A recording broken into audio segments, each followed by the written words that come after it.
Assalamualaikum warahmatullahi wabarakatuh. Alhamdulillahi rabbil alamin. Wassalatu wassalamu ala ashrafil anbiya'i wal mursalin wa ala alihi wa sahbihi ajma'in. Subhanaka la ilma lana illa ma 'allamtana innaka antal alimul hakim. Rabbi shrah li sadri wa yassir li amri wahlul 'uqdatam min lisani yafqahu qawli. Amma ba'du. Bismillahirrahmanirrahim. Allahumma aftah alaina hikmataka wanshur alaina min khazain rahmatika ya arhamar rahimin. Walhamdulillahi rabbil alamin. Taqabbalallahu minna wa minkum taqabbal ya karim. Sidang penonton yang saya kasih sekalian, apa khabar? Mudah-mudahan malam ini semua berada dalam keadaan sihat walafiat. Saya kongsi satu benda, satu hadis Nabi SAW daripada Abdullah bin Mas'ud. Ibni Mas'ud kata daripada sahabatnya, sahabat tunggu suatu hari depan rumah Ibni Mas'ud. Tunggu bilalah Ibni Mas'ud ni nak keluar cerita dekat kita hadis-hadis apa-apa. Tunggu, tak keluar lagi. Kemudian dia kata, panggil Ibni Mas'ud dalam rumah dia. Seorang sahabat panggil, kata, Ibni Mas'ud, kami semua duk tunggu dekat luar ni, mailah keluar. Ibni Mas'ud pun keluar. Dia kata apa? Apa kata Ibni Mas'ud? Sebenarnya bukan aku tak mau ajak hampa. Tapi, taklah dia tak cakap lah hampa tu utara. Dia cakap lah bahasa Arab. Dia cakap bahasa utara telah ditranslate lah. Dia kata apa? Bukan tak mau ajak kamu semua. Tetapi kami belajar daripada Nabi SAW. Nabi tidak ajar kami hari-hari. Nabi pilih hari selang-selang agar kami tidak bosan. Kalaulah sebab aku tak takut kamu bosan macam mana Nabi kata kepada kami, sudah pasti aku akan ajak kamu. Tapi sebab takut kamu bosan, kita selang-selang. Tu asal apa kita punya 30 ni dia buat Isnin Selasa Rabu ya. Takut bosan, tapi petang tu dia buat Khamis Jumaat Sabtu. Begitulah dia bagi ada tu supaya kita taklah bosan. 30 minit sekejap sahaja. Boleh? Itu salah satu daripada sunnah Nabi SAW. Sidang penonton yang saya kasih sekalian, hari ini kita akan belajar tajuk taharah, yang kita khususkan bab taharah ini, bab bersuci ini kepada mandi wajib. Taharah, mandi wajib. Taharah tu apa dia? Taharah adalah bersih, suci. Islam dia kena pastikan umat dia suci terlebih dahulu sebelum menunaikan apa-apa kewajipan, terutamanya sembahyang. Sebab firman Allah Subhanahu wa taala, Allah kata apa? A'udzubillahi minasyaitonirrajim. Innallaha yuhibbut tawwabin wa yuhibbul mutatahhirin. Allah suka kepada orang yang bertaubat, Allah suka kepada orang yang bersih. Baik, jadi hari ini izinkan saya berdiri, kita nak cerita bab mandi. Boleh? Insya-Allah. Bismillahirrahmanirrahim. Sidang penonton yang saya kasih sekalian, bila kita nak cerita bab mandi, kita kena ketahui bahawa mandi adalah perkara yang penting di dalam Islam. Sebab itu, di dalam kitab Fiqh Minhaji, di dalam kitab Matla'ul Badrain, ada menceritakan bahawa dengan bersuci ini, yang pertama sekali kita bersih daripada segala hadas, bersih daripada sebarang najis. Sebab di dalam Islam mementingkan kebersihan, dan dari sudut kita kata sainsnya, kita akan bersih daripada sebarang kekotoran. Bila kita bersih, kehidupan kita akan menjadi kehidupan yang sihat walafiat. Alhamdulillahirabbil alamin. Sidang menonton yang saya kasih sekalian. Baik, yang pertama, kenapa kita buat lakonan? Tidur. Bangun tidur. Okey, kita nak mandi. Baik, nak mandi ya. Apa sebab seseorang itu perlu mandi? Baik, inilah kita bermula. Mandi. Wajib mandi kepada seseorang. Mandi wajib. Wajib mandi kepada seseorang. Wajib mandi kepada seseorang ada 6 perkara. Yang pertama, yang ni. Bahasa Arab dia kata apa? Wajibatul ghusli sittun. Illa jun hashafah fil farji. Wa khurujul mani. Wa haidu, wa nifasu, wal wiladatu, wal mautu. Tak apa kalau tak faham bahasa Arab, saya translate lah. Okey, yang pertama apa dia? Illa jun hashafah fil farji. Memasukkan lelaki, anggota lelaki ke dalam anggota orang perempuan. Maksudnya illa jun hashafah, memasukkan dalam. Ya, pandai. Dah pandai dah. Okey. Tak apa. Maksud kata, kita kata bahasa istilah dia okey, boleh dah. Bersetubuh. Suami isteri, sebab tu keluar mani tak keluar mani cerita lain. Jadi saja kena mandi wajib. Yang kedua, keluar mani. Keluar mani. Lelaki, perempuan, sama. Mimpi yang indah saja, keluar, tu dia mandi wajib ya. Selesai. Yang ketiga, apa dia? Bagi yang melibatkan lelaki dan perempuan, mati. Mati wajib bagi mandi. Mati seseorang meninggal dunia, seseorang manusia yang beragama Islam, kita wajib memandikan dia. Wajib memandikan dia. Adapun orang yang mati syahid, tak perlu. Biarkan mereka dengan itu kerana mereka akan bangun bertemu dengan Allah Subhanahu wa taala dengan kesan mereka mati syahid fi sabilillah. Boleh? Okey, yang 4, 5, 6. Ini sidang penonton yang saya kasih sekalian melibatkan orang perempuan. Apa dia? Yang keempat, haid.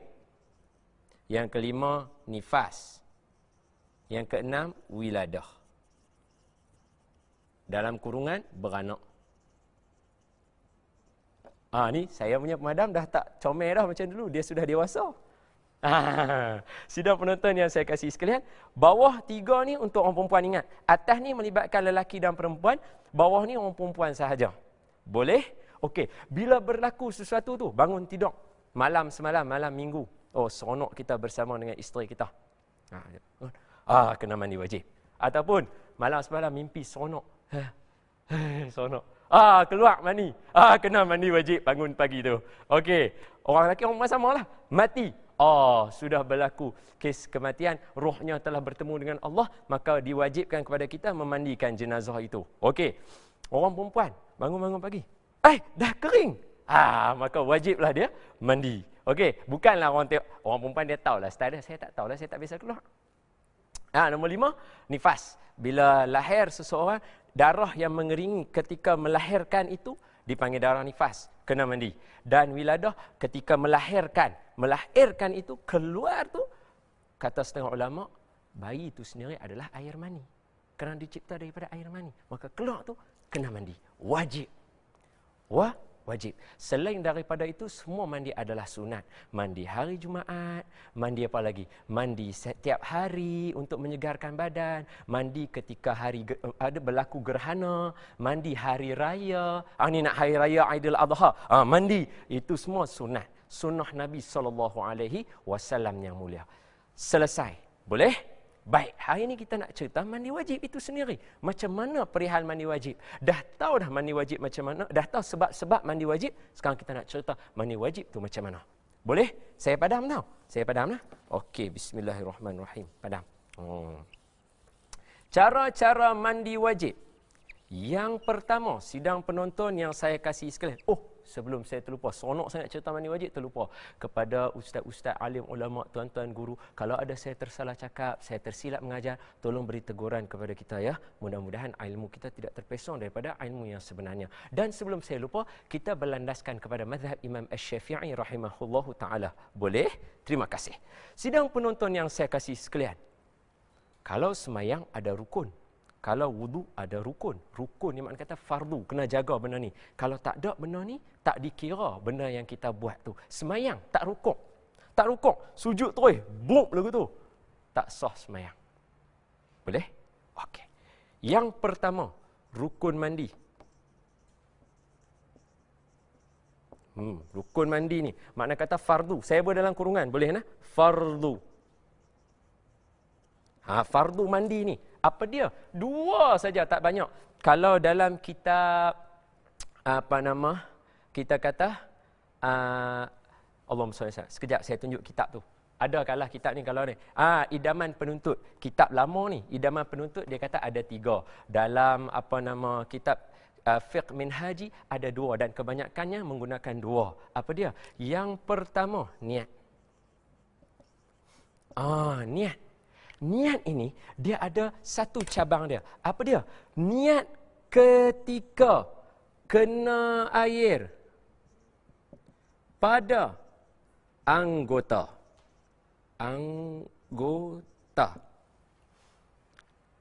Contoh. Tapi yang ni lah yang sebab selalu orang duk mandi lambat ni.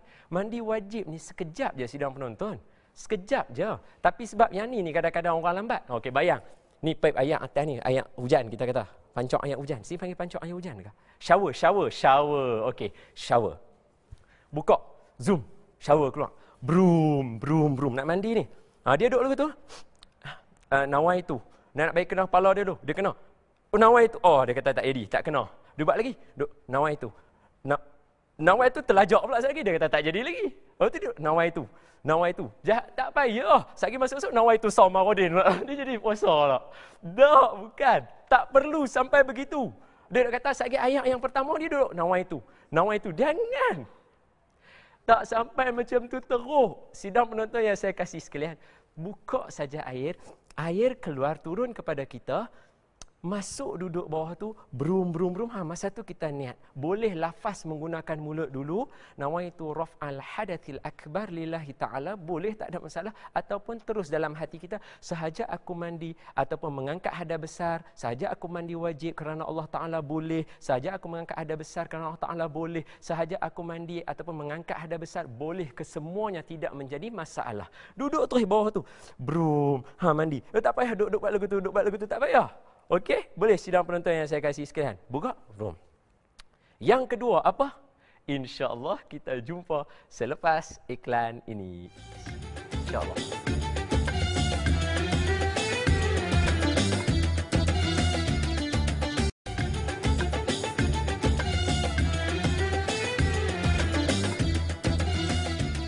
Alhamdulillah, bertemu kita kembali dalam rancangan 30 minit Ustaz Dohan. InsyaAllah. Sidang penonton yang saya kasih sekalian. Okey, tadi saya ulang sekali lagi. Yang kita belajar, saya minta izin, saya letak sini. Saya dah jatuh, mandi mana boleh bawa yang tu. Okey, sidang penonton yang saya kasih sekalian. Okey, niat, masa kena anggota baru niat. Okey, buka ayat tu kena. Anggota mana pun sebenarnya tidak menjadi masalah ya. Tak sepertinya kepala. Sini pun tak apa. Better ketis kena Director Ahmad Nisfu. Tak apa, tak ada masalah. Kena sini pun tak apa. Boleh sidang penonton sekalian. Okey, full stop, selesai. Kedua, apa yang perlu? Rukun. Wajib kena jaga adalah meratakan air. Meratakan air. Bab ni, sidang penonton sekalian, terbahagi kepada, saya nak sentuh dua perkara penting. Yang pertama adalah menghilangkan najis. Atau kesan-kesan ataupun bukan najis lah, benda-benda yang boleh menghalang. Yes, that's the word. Ini tempat kecil saya tulis benda-benda yang boleh menghalang air. Okey, benda-benda yang boleh menghalang air. Meratakan air itu wajib, maka menghilangkan benda-benda yang menghalang daripada air kena ke kulit menjadi wajib. Boleh? Bang, malam cat rumah nak raya, cat kena. Tidak malam mimpi seronok hari raya. Seronok mimpi yang indah, jumpa siapa ke? Keluar air mani.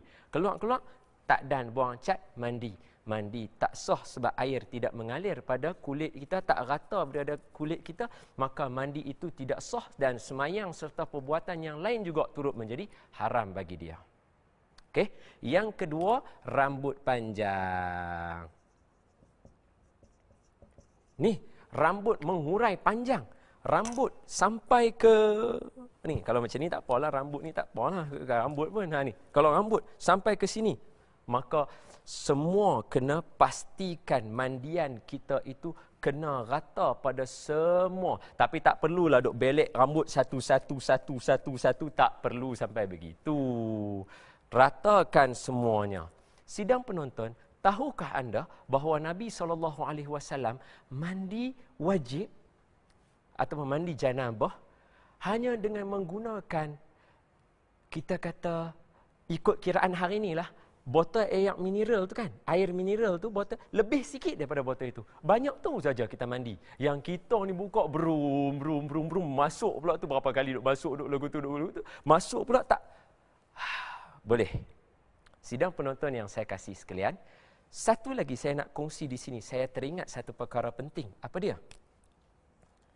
Bila kita meratakan air, sidang penonton sekalian, salah satu anggota yang perlu kita ratakan yang selalu orang lupa. Okey, mandi wajib kena ratakan semua dalam mazhab Imam Asy-Syafi'i. Tempat yang kita duduk bila mencangkung nak buang air itu, bagi orang perempuan kawasan farashnya itu bila dia duduk lagu tu yang terbuka tu semua kena cuci, dan orang lelaki kita kena duduk mencangkung macam kita nak buang air besar itu, yang terbuka punggung kita tu kena cuci.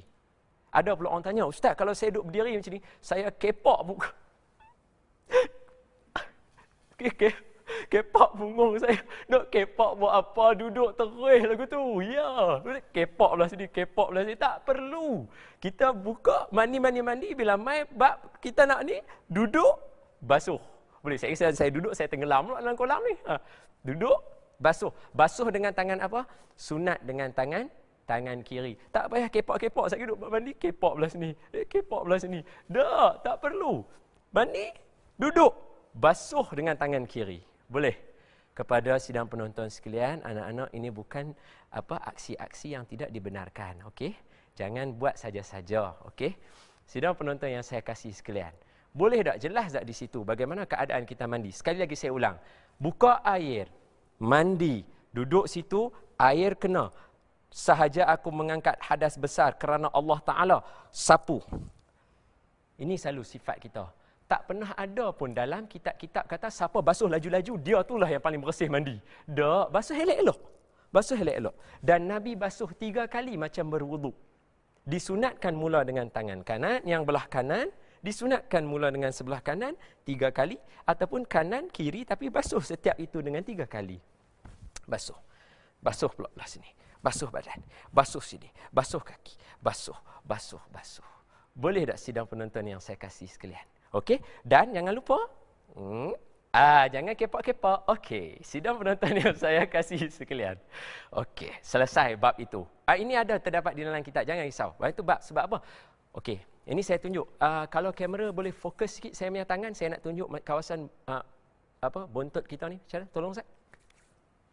Sidang penonton, kawasan punggung kita bila kita duduk, dia ada line-line begini. Jadi bila ada line-line ini, kalau kita tidak duduk mencangkung, dia tetap ada line dan kita tak boleh nak basuh celah-celah dia, sidang penonton yang saya kasih sekalian. Okey? Jadi kita duduk mencangkung, dia akan buka line tu. Jadi bila line tu terbuka, baru kita boleh basuh dia. Maka dengan sebab kita duduk mencangkung itu, kita baru boleh basuhnya dengan tangan kiri. Basuh dengan tangan kiri, okey? Basuh dengan tangan kiri. Maka duduk itu adalah wajib kita duduk. Sidang penonton yang saya kasih sekalian. Boleh? Selesai. Dan untuk rambut yang mengurai, mesti semua kena basah. Mungkin ada setengah tempat yang sebelum tanya saya kata sebahagian, minta ampun, minta maaf, itu saya confuse dengan wuduk. Kita kena basahkan semua sampai ke hujung. Boleh? Tak perlu lama. Biasa yang saya biasa buat, saya 2 minit sahaja. InsyaAllah 2 minit ke 3 minit sahaja. Buka, masuk. Soalan yang pertama orang akan tanya, Ustaz, bagaimanakah keadaannya kalau kita mandi, kena sabun tak dulu? Saya bangun-bangun muka saya berminyak. Minyak muka dan kepala yang original daripada kita bila kita bangun tidur, minyak itu dimaafkan. Dia tidak dikira sebagai yang menghalang air. 1. Yang kedua, sabun ataupun kita basuh badan kita sebelum kita mandi adalah sunat. Tetapi sekiranya kita ada perkara yang boleh menghalang, maka dia menjadi wajib. 3. Sunnah Nabi SAW sebelum mandi wajib adalah mengambil wuduk. Maka kita ambil wuduk sebelum kita mandi. Mudah-mudahan senang air tu nak ikut flow badan kita. Boleh. 4. Mula dahulukan. Bahasa dia. Dahulukan. Makna kata utamakan bahagian sebelah kanan badan kita. Kemudian baru yang kiri kita. Jangan lupa basuh 3 kali. Bersihkan. Mandi sekali tapi buat 3 kali action tu. Okey, contoh. Sekali. 2 kali. 3 kali basuh. Boleh? Boleh? Kiri pun sama. Sekali. 2 kali, 3 kali. Kuku macam biasa. Boleh tadah sahaja begitu di bawah air. Okey? Baik. Sidang penonton yang saya kasih sekalian, jangan lupa rambut diselat-selatkan dengan jari supaya kena. Sebab ada hadis Nabi SAW menyebutkan dalam kitab Fiqh Min Haji, ada mengutarakan kalau ada bahagian yang tidak kena, maka Allah akan siksa kita di hari akhirat. Bahaya sidang penonton. Mandi elok-elok. Tak perlu lama. 3 minit ke 4 minit, ataupun esok nak praktis, mungkin memakan masa sedikit, tapi tak apa, practice makes perfect. Boleh? Sidang penonton yang saya kasih sekalian, selesai bab semayang, ada apa-apa yang agak-agak mencurigakan? Saya rasa insya-Allah. Saya nak tambah sedikit persoalan ataupun confuse. Ustaz, macam mana ni? Dia dah habis mandi, lepas tu sonok, dah habis mandi wajib, dia sonok. Oh, sonok. Dia terkelepiak. Allah, kelepiak apa bahasa dia? Tangan dia terkena kawasan sulit dia, orang lelaki. Pak, kena. Alamak, batal wuduk dah Ustaz. Macam mana? Macam mana? Sidang penonton yang saya kasih sekalian, bagi kita menyentuh alat sulit dengan macam mana? Macam mana? Sidang penonton yang saya kasih sekalian, bagi kita menyentuh alat sulit dengan tapak tangan baru membatalkan wuduk kita. Adapun di belakang tangan tidak membatalkan. Awak Ustaz sebut wuduk pula, tadi kita mandi wajib. Bagus soalan itu. Orang yang sudah mandi wajib disebut sebagai mengangkat hadas besar. Jadi apabila kita sudah mengangkat hadas besar, secara automatik hadas kecil pun turut terangkat sekali. Boleh? Kita terima satu pemanggil. Assalamualaikum. Waalaikumsalam warahmatullahi wabarakatuh. Ya, siapa di sana? Saya dari Madani dari Sri Serdang. Dari Serdang? Sri Serdang. Siapa nama tuan? Madani. Ya, Tuan Madani. Silakan. Saya nak tanya dia Ustaz. Kalau boleh 2 soalan lah. Baik, silakan. Nombor 1, dia kalau waktu junub. Waktu junub lah sudah, waktu junub apakah kita boleh berzikir atau tak boleh berzikir dia Ustaz? Berzikir? Berzikir waktu junub. Semasa? Waktu junub lah dia. Berzikir waktu junub lah dia. Apa boleh atau tak boleh? Berjunub tu maksud kata sudah berjunub? Dia masih belum mandi lah Ustaz dia. Baik. Yang nombor 2 dulu 3 minggu yang lalu saya nak tanya Ustaz tapi tak ada masuk Ustaz. Dia mengenai roh itu tu Ustaz. Oh, soalan yang kedua berkaitan dengan roh? Baiklah. Apa soalan berkaitan dengan roh tuan? Itu mengenai roh, macam mana kita kenal dengan roh kita. Macam mana kita kenal dengan roh kita, masa bila tuan?